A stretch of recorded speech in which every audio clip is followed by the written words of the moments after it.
The crowd erupts as the final point is scored. But in 30 seconds, the celebration will freeze into the most awkward moment in tennis history. What Serena Williams does next doesn't just end a controversy, it teaches millions what grace under pressure really means. Miami, Florida, March 2019. The Miami Open, hard courts baking under the Florida sun. Temperature hitting 92 degrees by mid-afternoon. The kind of heat that makes the air shimmer above the court surface. The kind of heat that tests more than your tennis skills, tests your endurance, your mental strength, your ability to stay composed when your body is screaming at you to stop. This is round 3, not the finals, not even the semifinals, just another match in a long tournament. But some matches become more than their placement on a bracket. Some matches become moments that define careers, that reveal character, that separate athletes from champions. Serena Williams stands at the baseline, 37 years old, mother of a 19-month-old daughter at home, 23 Grand Slam titles already secured. More prize money earned than any female athlete in history. More weeks ranked #1 than almost anyone who ever played. Nothing left to prove to anyone except herself. Across the net stands Anastasia Volkov, not her real name, but her story is real. 24 years old, from Eastern Europe, ranked 47 in the world. This is her breakthrough season. First time past round 2 at a premier mandatory tournament. First time playing someone of Serena's caliber with everything on the line. The biggest match of her young career. Anastasia grew up in a small city where tennis was survival, not sport. Where coaching meant your father hitting balls at you in a parking lot until your hands bled. Where every loss meant disappointing everyone who sacrificed so you could chase this dream. Where showing weakness meant you didn't deserve to be there. She learned tennis the hard way. The brutal way, the way that builds incredible technical skill but sometimes damages something else, something harder to measure. The ability to see opponents as fellow competitors instead of enemies. The ability to separate the battle on court from basic human respect. The match has been brutal. 3 sets, 2.5 hours. The heat index pushing 100 degrees. Both players cramping. Both players struggling. The first set went to Serena, 7-5. The second set went to Anastasia, 6-4. Now the third set has reached 5-4. Serena serving for the match. The crowd of 8,000 people packed into the stadium is exhausted just watching. Every point feels like a war. Long rallies, powerful ground strokes, both players refusing to give an inch, both players digging deep into reserves they didn't know they had. Serena's serve has been her weapon all match. That serve that's been clocked at 128 mph. That serve that's won her more free points than any other shot in her arsenal. But fatigue is affecting even that. Her toss is slightly off. Her legs aren't generating the same power. At 37 after 2.5 hours in 92-degree heat, even Serena Williams is mortal. But Anastasia is struggling more. She's younger but less experienced in these crucible moments. Less experienced in managing the mental game when your body is failing. She's made 3 unforced errors in the last game alone. Frustration is written across her face. Not frustration at Serena, frustration at herself. At her body for not doing what her mind is demanding. The game reaches 40-30. Match point. 1 point from victory for Serena. 1 point from devastating loss for Anastasia. Serena tosses the ball. Serves. 115 mph. Not her fastest today but placed perfectly. Wide to Anastasia's forehand. Anastasia runs, stretches, gets her racket on it, returns it deep. The rally begins. Cross-court forehand. Down the line backhand. Cross-court again. Both players moving. Both players fighting. The crowd is standing. The tension is unbearable. This is what tennis is supposed to be. 2 warriors giving everything. Serena sees an opening.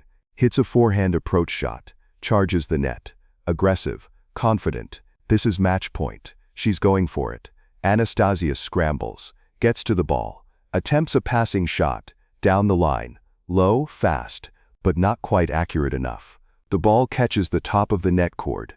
Wobbles. Falls back on Anastasia's side. Match over. Serena Williams wins 7-5, 4-6, 6-4. The crowd explodes, cheering. Applause echoing off the stadium concrete. Serena raises her arms, relief flooding her face. She just survived one of the toughest matches of her season. against a player most people never heard of. That's tennis. On any given day, anyone can push you to the absolute limit. Serena walks toward the net. This is routine. This is what happens after every tennis match. Win or lose, you meet at the net. Shake hands, show respect. Acknowledge the battle you just shared. It's tradition. It's sportsmanship. It's the foundation of tennis as a gentleman's game. Though that phrase itself carries centuries of exclusion that Serena has spent her career fighting against. But when Serena reaches the net, hand extended, Anastasia doesn't come. Anastasia stands at the baseline, racket in hand, face flushed. Not from heat, from anger, from disappointment, from the crushing weight of losing the biggest match of her life on a net court, on luck, on a bounce that went the wrong way. The crowd notices, the cheering falters, confusion ripples through 8,000 people. What's happening? Why isn't she coming to the net? Serena stands at the net, hand still extended, waiting, giving Anastasia time, understanding that emotions run high, that losing hurts, that disappointment needs a moment to process. 10 seconds pass, 15. The television cameras zoom in. The commentators go silent. This is awkward. This is unprecedented at this level of professional tennis. Then Anastasia moves, but not toward the net. She turns, walks toward her bench, grabs her bag, doesn't look at Serena, doesn't acknowledge her, just walks off the court. The stadium gasps, literally gasps, 8,000 people inhaling at once, the sound of collective shock. Serena stands frozen at the net, hand still extended into empty air. Her face shows confusion, then hurt, then something else, something harder to read. Processing, calculating, deciding how to respond. The chair umpire, a woman named Maria Chen, speaks into her microphone. Code violation, Miss Volkov. Unsportsmanlike conduct. But Anastasia is already gone, disappeared into the tunnel leading to the locker rooms. The penalty doesn't matter. The match is over. There's nothing to penalize, just a permanent mark on her record, a stain on her reputation. The crowd begins to boo, not loud at first, just a low rumble, but it builds, growing louder, angrier. The Miami crowd is passionate. They don't tolerate disrespect, especially not toward Serena Williams, not in her home country, not after she just fought for 2.5 hours in brutal heat. Serena stands alone on the court. The booing gets louder. She should feel vindicated. She should let the crowd express what everyone is thinking, that Anastasia showed poor sportsmanship, that she embarrassed herself, that she deserved every boo raining down from the stands. But that's not what happens. Serena walks to the net post where the microphone is set up for post-match interviews. The tournament official looks surprised. Usually winners take a moment, collect themselves, towel off, drink water, then come to the microphone. But Serena is there immediately, urgent, purposeful. She takes the microphone.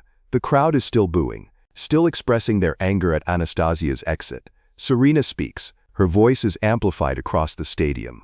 Broadcast live on Tennis Channel, streaming to viewers around the world. Stop. Please stop booing. The crowd quiets slightly, confused. Why is she defending her opponent? Serena continues. Her voice is steady, not angry, not defensive, just clear and firm and compassionate. What you just saw, I know it looked disrespectful. I know many of you are angry, but I want to ask you to consider something. Anastasia just played the match of her life. She pushed me harder than almost anyone has this year. She left everything on this court. The stadium is nearly silent now. Everyone listening. Losing hurts. Losing a match this close, on a net court, in the biggest moment of your career, that hurts in ways that are hard to describe. I've been there. I've lost matches that broke my heart. And in those moments, we're not our best selves. We're hurt. We're disappointed. We're human. She pauses, takes a breath. Anastasia is a phenomenal player. She has a bright future. And I don't want this moment to define her career. I don't want her to be remembered for 30 seconds of pain instead of 2.5 hours of incredible tennis. So please, show her the respect she showed this game, by fighting so hard. The crowd doesn't know how to respond. Scattered applause, some people still grumbling, but the booing stops. Serena isn't finished. I hope Anastasia knows that I have nothing but respect for her, that I understand, that I've been the young player feeling like the world is ending after a tough loss. And I hope when she's ready, she'll accept the handshake I still want to give her, because that match deserved a proper ending. Serena sets down the microphone, walks off the court, not triumphant, not victorious, just dignified, quiet, leaving the stadium with more questions than answers. In the locker room, chaos. Anastasia sits on the bench, head in her hands, crying. Not gentle tears, gut-wrenching sobs. Her coach stands nearby, unsure what to say. How do you fix this? Your player just committed one of the biggest sportsmanship violations of the year on international television. Other players are there too, getting ready for their matches, trying to ignore the drama but impossible not to hear the crying, not to feel the tension. Then the door opens. Serena Williams walks in. The locker room goes completely silent. Everyone watching, waiting. Serena walks directly to Anastasia, doesn't hesitate, doesn't announce herself, just walks over and sits down on the bench next to her. Anastasia looks up, eyes red, face streaked with tears. She sees Serena and immediately starts to speak. Serena holds up her hand gently. Not yet. Let me talk first. Anastasia nods, unable to speak anyway. Throat closed with shame and emotion. Serena's voice is quiet now, just for Anastasia, but in the silent locker room, everyone can hear. I've played professional tennis for 25 years. I've won matches. I've lost matches. I've been gracious. I've been angry. I've thrown rackets. I've said things I regret. I've made mistakes in front of millions of people, and every single time the tennis world judged me, criticized me, told me I should have handled it differently. She pauses, makes sure Anastasia is listening. So I'm not here to judge you. I'm here to tell you that I understand. That losing with cameras on you and thousands of people watching, it's brutal, and sometimes we react in ways we wish we hadn't. Anastasia whispers, I embarrassed myself. I embarrassed my country. I embarrassed the sport. No, Serena says firmly. You played incredible tennis. That's what people will remember if you handle what comes next correctly. What comes next? Anastasia looks confused. You apologize, not because I need it, not because the crowd demands it, because you need it, because you'll carry this moment for the rest of your career if you don't address it properly. Serena reaches into her bag, pulls out a piece of paper and a pen, writes something, hands it to Anastasia.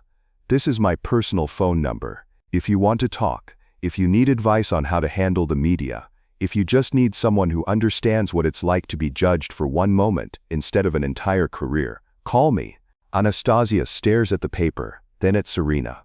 Why are you helping me? I disrespected you. Serena smiles slightly, sad but genuine. Because someone did this for me once, when I was young and angry and made mistakes. Billie Jean King sat me down and told me that the tennis world would always be harder on me, that I'd be judged more harshly, that I'd have to be better, calmer, more controlled than everyone else just to be treated equally.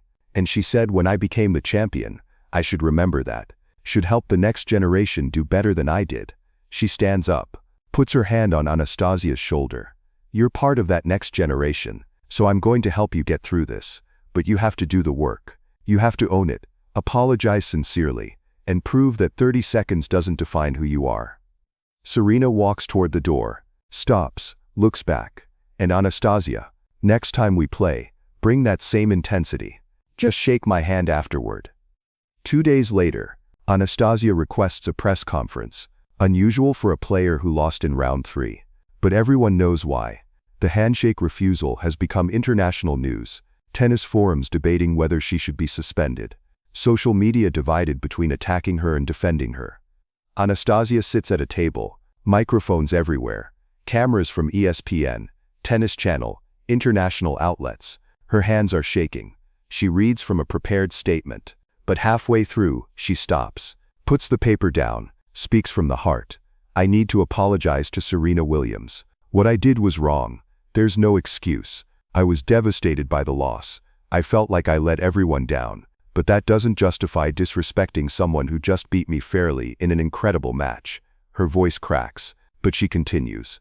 What made it worse was what happened after. Serena defended me, stopped the crowd from booing, came to the locker room, and showed me kindness I didn't deserve.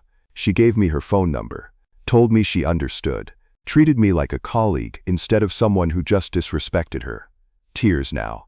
But she keeps going. That's what a true champion looks like. Not just winning matches, but winning with grace, losing with dignity, treating people with respect, even when they don't earn it. She looks directly into the camera. Serena, if you're watching, thank you for the match, for the lesson, for showing me what greatness really means. Next time I'll shake your hand. I promise. The press conference goes viral. Millions of views. The tennis community responds positively. People appreciate the genuine remorse, the recognition that Serena's response was as significant as Anastasia's mistake. But the story doesn't end there. 6 months later, US Open, 4th round, Serena Williams versus Anastasia Volkov. The tennis gods have a sense of drama. Or maybe it's just the luck of the draw. But here they are again. Same players. Bigger stage. The narrative writes itself. Redemption arc. Second chance. Will Anastasia handle it better this time? The match is competitive but not as close. Serena wins in straight sets. 6-3, 6-4. She's playing better. Anastasia's nervous. The weight of history affecting her game. The final point is played. Serena hits a winner. Raises her arms. The crowd cheers. Both players walk to the net. This time Anastasia is there first. Hand extended. Waiting. And when Serena reaches her, Anastasia doesn't just shake her hand. She holds it. Looks Serena in the eyes. Says something the cameras don't catch. Later, in the post-match interview, a reporter asks Serena what Anastasia said at the net. Serena smiles. She said, "Thank you for giving me a second chance to get it right. And I told her, that's what champions do. We help each other become better."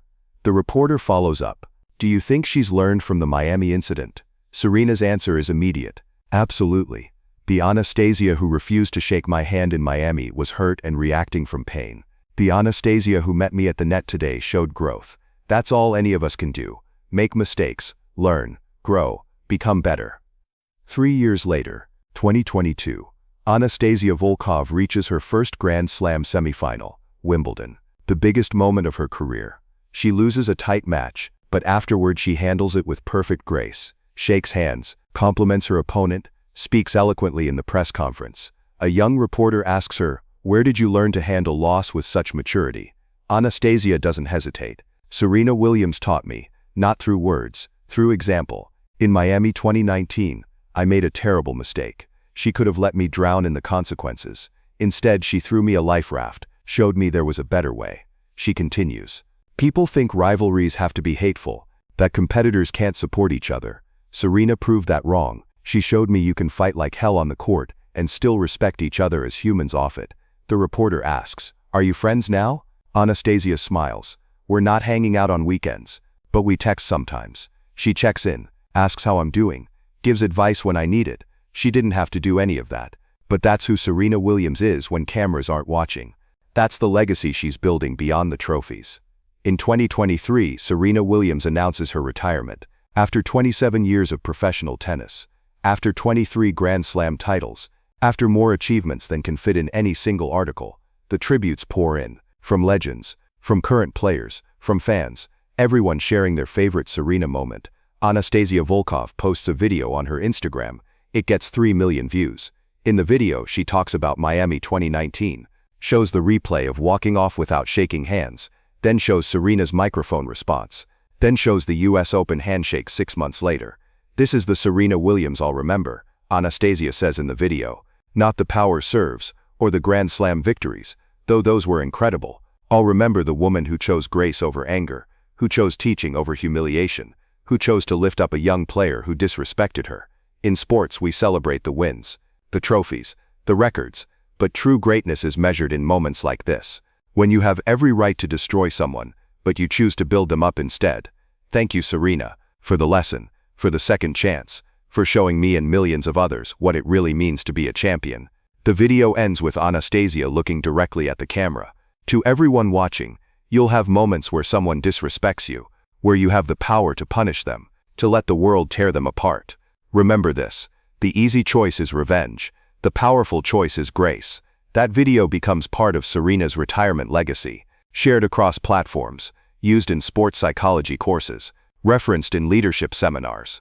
Not about tennis technique, about character, about the choice between tearing down and building up. Because 30 seconds at a net in Miami in 2019 could have ended with anger, with escalation, with 2 careers damaged by pride and hurt feelings. Instead, it became something else, a master class in grace under pressure. in choosing empathy over ego, in understanding that everyone deserves a chance to be better than their worst moment. The tennis world still debates Serena's place in the GOAT conversation. The statistics, the titles, the longevity, but people who were there that day in Miami, who watched Serena stop the booing, who saw her walk into that locker room, who witnessed her turn a controversy into a teaching moment, they know something the statistics can't measure. They know they witnessed true greatness, the kind that transcends sport, the kind that changes lives. Who in your life is Anastasia right now? Who made a mistake? Who disrespected you in a moment of pain? And when you have the power to let them suffer the consequences, what will you choose? Because 30 seconds of grace can change someone's entire trajectory, can turn an enemy into an ally, can teach a lesson that echoes for years. Serena Williams taught us that power isn't just in how hard you hit the ball, it's in what you do when someone refuses to shake your hand. And the most powerful response isn't anger,